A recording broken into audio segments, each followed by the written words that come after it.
Ayun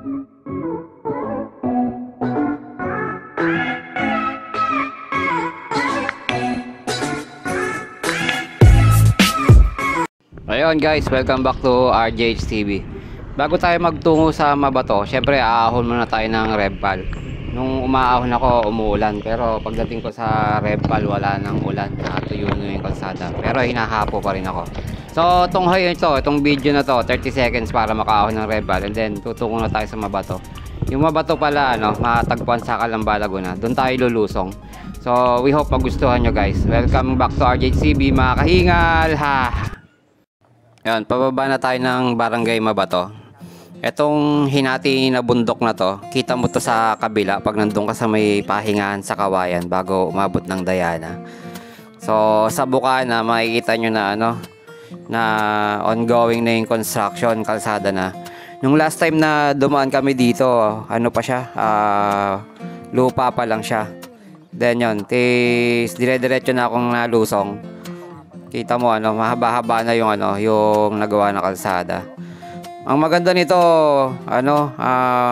pag galing ka sa Bungo, nag-rides ka ng Ariel sa Jopels, dito ka na dadaan papunta ng Rebpal, di ka na magnunubali Kasile. Diretso na dito. So maganda rin naman yung view niya. Mag-i-enjoy kayo rito, sobrang ahon.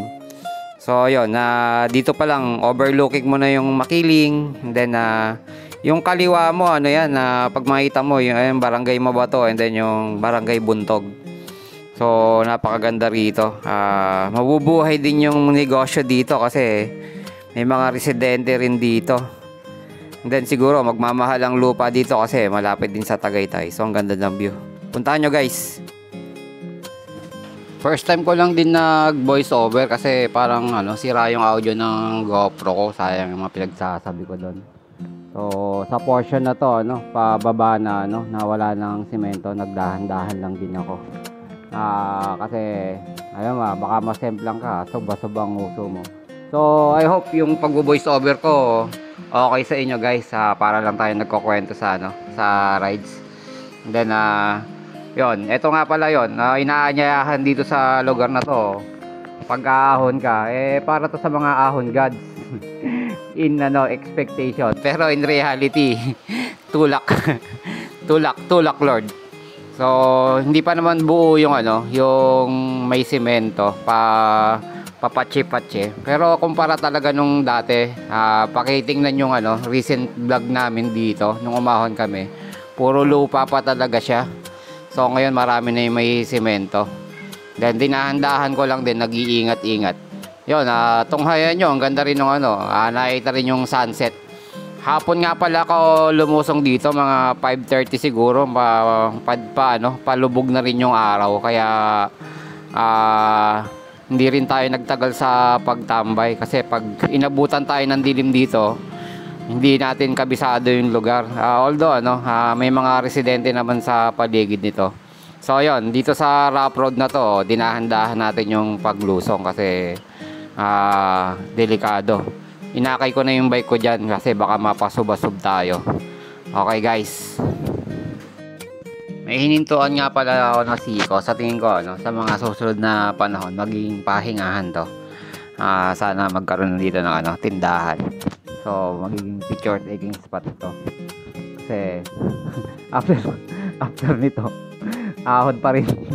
Kala nyo okay na, ahon pa din to. So nag picture na rin ako sa lugar na to. And then kasi after nung yung lupa sementado na, ayan, nilusong ko na. Dito yung may malapit na tindahan. Pagka nakaahon na kayo, meron tindahan dito. Diyan kami nagpahinga dati. Ayan, yung may sasakyan na yan, may tindahan dyan. Pwede magpaluto dyan. Ayan may nagtitinda daw dyan si Mabato Girl. Then yun, dire-diretso lusong na. Ito yung mga matinding aahonin. Pero hindi pa to. Kasi medyo bandang ibabaw na to Medyo pagkadating nyo sa lugar na to, recovery na. Etong pa kanan na to, galing sa baba. Yung matinding ahon. Sobra na, ayan siko na. Kikita nyo. Wow. Daming ahon dun. Daming ahon doon. Ayan, dinaandaan ko na dito. Hindi ko na pinadyakan. Bababa na ako dito kasi sobrang tarik na ng lusong. So ayan oh, ang tindi na ng siko. Ito yung sinasabi niya ano, Julius Goes Biking na 67% Guardian. Kaya ang daming ano, ang daming nagtataka kung paano naging 67%. Then yun, inakay ko na yung bike ko dyan. Delikado, baka mapasob-asob. Hindi pa naman ako ganun kagapuhan. Tapos subasob pa yung mukha natin. Paano na. Ito, grabe ayun oh, kita nyo yung lusong na yun oh. Yun. Iniimbitahan lahat ng ahon gods. Grabe to oh. Tulak muna.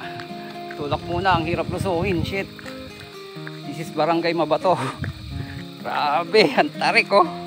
Hirap na hirap oh lusong pagtulak oh. Ahon gods, this is the ahonan for you. Pero nilulusong ko ngayon. Grabe, ang tarik oh. Hindi ako naglangkat ng tagka na ano, nalusongin na nakabike. Nilulusong ko ng ano, ng nagtutulak. Grabe. This is Barangay Mabato. Ito yung pinaka matinding ahonan na talaga pag aahonin nyo to. Meron pa dun sa baba, ayun oh. Shout out kay Edber. Team Positive. Oh, ano? Ano, tignan nyo kung saan to. Hanapin nyo to. Ito yung hinahamon mga ahon gods dito. Kasi ito lusong oh. Nalusong ako, nagtutulak, putik. Shoutout, Sir Edber. Oh, yan shoutout na kita. Takot talaga. Grabing lusong to. Subasob ka dito. Gasgas ang mukha mo dito. So, legit. This is for ahon gods. Yan oh, sobrang tarik oh. Ano wala? Oh ha? Pa-picture muna tayo. Post muna natin live. Magpapa-picture lang ako.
Sarap mag... Yung sa tingin kong kaya ng sakyan yung bike. Sinimulan ko ng sakyan yung bike ko. Palusong naman na. Kasi gagabihin na ako, padilim na. So ito, ganito nakahaba yung yung nagawa na kalsada dito sa Barangay Mabato. Dito rin pala yung papunta ng Calabuso. May daan dito papuntang Calabuso, tsaka ayun papuntang Barangay Buntog. Yung Buntog nakakasakop din ng Nubali. Palabas ng Nubali. May mga barangay pa dito. Basta yung Barangay Buntog sa kaliwa yun, nakasakopan yun ng Ayala. So ayun, dito sa kalsada may mga residente na. Marami nang mga nakatambay pa na residente. So nagtataka lang ako. Yung karamihan ng residente nakatingin sa akin. Hilo nila, bakit may bikers na nandito ngayong oras? Kaya yun, ayan, lahat yan, mga nakatingin sa akin, mga nakatambay. Pagpasensya, hindi na rin nakapag-greetings kasi sobrang bilis na ng takbo natin. Eto, malapit na yun, yung after nitong tong downhill na to, malapit na yung rough road. So hanggang dun yung yung nagawa na kalsada. And then na tayo. Dadaan na tayo sa trail. Meron ng trail. Ito yung pagka nandun ka na sa trail, malapit na siya dun sa ginagawang tulay, yung may ilog. So yun tinatsaga na lang natin yung Yun, buti naman pababa. Then yun malapit na nga po tayo sa trail. Yan, sarap, may trail. Alright, trail na po to. So yan, nag-ingat na lang din ako dito kahit pababa. So ang ganda ng view dito pagka umaga. Kitang-kita mo yung ulap, clear yan dito. Ganyan, may punga-puno ng nyog. So tsinaga ako na dito na na padyakan. Nagpahinga ako dito ng konti kasi nag-picture taking na rin ako kasi para may magandang litrato. Kung napapansin niyo padilim na. Sa totoong niya madilim na yan. Medyo malinaw pa yung kuha ng GoPro. Sarap trail, alright. Sarap magbike. Sarap trail. Tara guys, trail tayo. Ayaw sumama sa akin. Solo lang ako kasi galing ako sa work. Itong lugar na to. Pagka ginawang kalsada na to, maganda na rin siguro talaga magbike dito.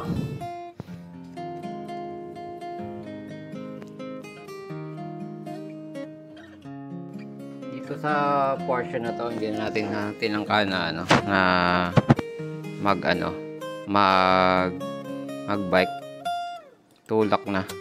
Kasi malubak na siya and then sobrang lusong na.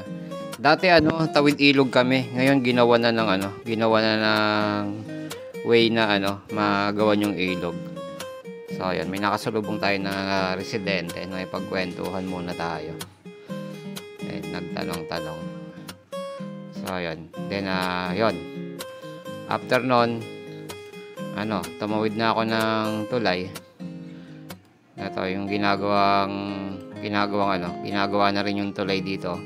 I hope matapos na siya. Nagdurugtong na sa Barangay Bungo to Mabato na bridge.